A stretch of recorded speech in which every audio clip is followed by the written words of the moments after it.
And it goes a little something like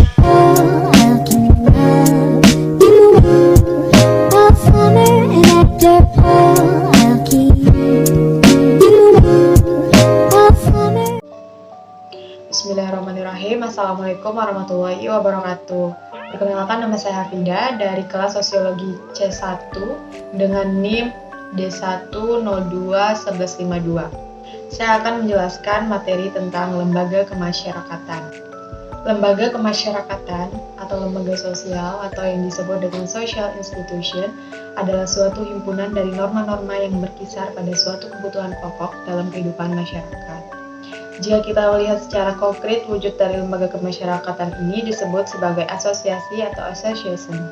Tidak sampai di situ, banyak sekali pengertian lembaga kemasyarakatan atau social institution menurut para ahli, yaitu Robert and Carlos H. Page, yang mengartikan bahwa lembaga kemasyarakatan adalah prosedur atau tata cara yang telah diciptakan untuk mengatur hubungan antar manusia yang berkelompok dalam suatu kelompok masyarakat.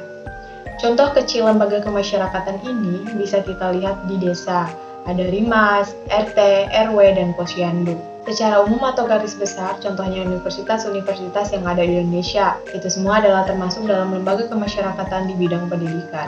Lembaga kemasyarakatan yakni lembaga yang dibentuk oleh masyarakat sesuai dengan kebutuhan dan merupakan mitra pemerintah desa dalam memberdayakan masyarakat. Lembaga kemasyarakatan ditetapkan dengan peraturan desa. Salah satu fungsi lembaga kemasyarakatan adalah sebagai penampung dan penyaluran aspirasi masyarakat dalam pembangunan. Hubungan kerja antara lembaga kemasyarakatan dengan pemerintah desa bersifat kemitraan, konsultatif, dan koordinatif. Adapun tujuan lembaga kemasyarakatan yang pertama adalah memberikan pedoman kepada anggota masyarakat bagaimana mereka harus bertingkah laku atau bersikap di dalam menghadapi masalah-masalah dalam masyarakat, terutama menyangkut kebutuhan pokok. Yang kedua, menjaga pegangan kepada masyarakat untuk mengadakan sistem pengendalian sosial, artinya sistem pengawasan dari masyarakat terhadap tingkah laku anggota-anggotanya. Yang ketiga, menjaga keutuhan masyarakat, proses pertambahan lembaga kemasyarakatan, dan norma-norma masyarakat dalam pengendalian sosial, supaya hubungan antara manusia di dalam suatu masyarakat terlaksana sebagaimana diharapkan. Maka diciptakanlah norma-norma yang mempunyai hubungan kekuatan mengikat berbeda-beda. Untuk membedakan kekuatan mengikat norma-norma tersebut, dikenal adanya 4 pengertian. Yang pertama, cara atau usage, menunjuk pada suatu bentuk perbuatan. Yang kedua, kebiasaan atau words way, adalah perbuatan yang diulang-ulang dalam bentuk yang sama.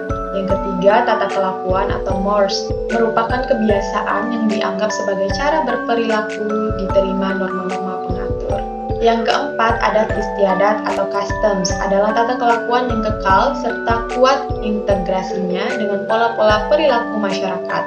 Bila adat istiadat dilanggar, maka sanksinya berwujud pada penderitaan bagi pelanggarnya. Social control atau pengendalian sosial adalah sistem pengendalian yang merupakan segala sistem maupun proses yang dijalankan oleh masyarakat. Dalam hal ini selalu disesuaikan dengan nilai-nilai dan kaidah-kaidah yang berlaku dalam masyarakat.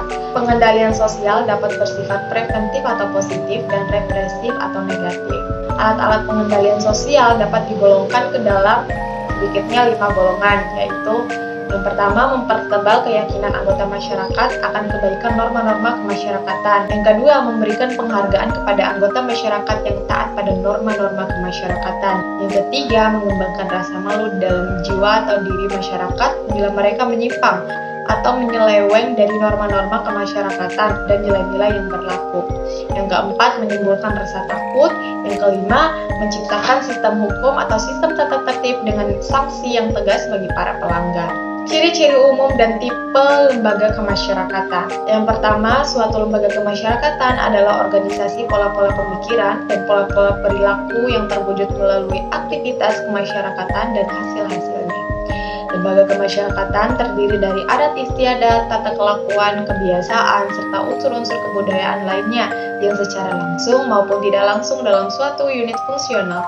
Yang kedua, suatu tingkat kekekalan tertentu merupakan ciri dari semua lembaga kemasyarakatan.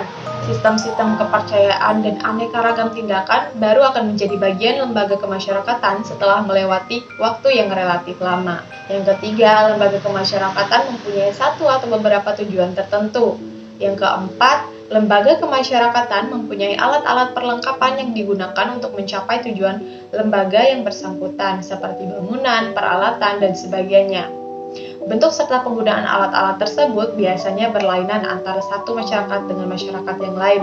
Yang kelima, lambang-lambang biasanya merupakan ciri khas dari lembaga kemasyarakatan. Lambang-lambang tersebut secara simbolis menggambarkan tujuan dan fungsi lembaga yang bersangkutan. Yang keenam, suatu lembaga kemasyarakatan mempunyai tradisi tertulis atau tidak tertulis yang merumuskan tujuannya, tata tertib yang berlaku, dan lain-lain. Demikian materi yang dapat saya sampaikan, semoga dapat menambah wawasan kita semua. Lebih dan kurangnya saya mohon maaf. Wabillahi taufiq wal hidayah. Assalamualaikum warahmatullahi wabarakatuh. Bye-bye.